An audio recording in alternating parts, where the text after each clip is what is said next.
जिससे संतान उत्पन्न होती है वही वीर्य है ना। आप किसी भी तरह से उसका क्षय करते हैं तो संतान के हत्यारे हुए कि नहीं, सूक्ष्मता से बताओ। अगर वही यथायोग्य स्थान पर पहुंच जाता तो संतान रचना हो जाती ना। अब आप उसको कहां प्रयोग कर रहे हैं? वही संतान है ना, उसमें जीव है, वो व्यर्थ नहीं है।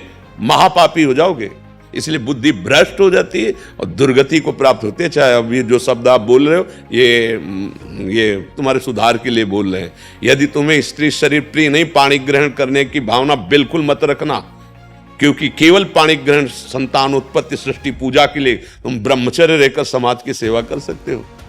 आप देखो ना अपने देश प्रदेश में है, रहकर कर सकते हो। आप एक तेजस्वी तपस्वी हमारे देश के वीर जवान हो सकते हो, देशभक्त हो सकते हो, भगवान के भक्त। आओ दिव्यता की तरफ, पशुता की तरफ क्यों जा रहे हो? चाहे माता बहन हो, चाहे पुरुष हो।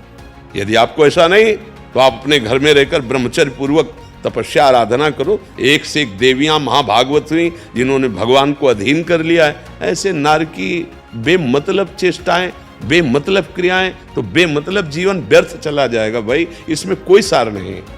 अगर अग्रस्त होकर उसके अंदर काम वेदना आती है, वो अपनी पत्नी को स्वीकार करता है तो कोई पाप नहीं, क्योंकि धर्म से उसने अग्नि को साक्षी करके वेद मंत्रों के द्वारा पाणी ग्रहण किया है, भगवान को साक्षी किया है।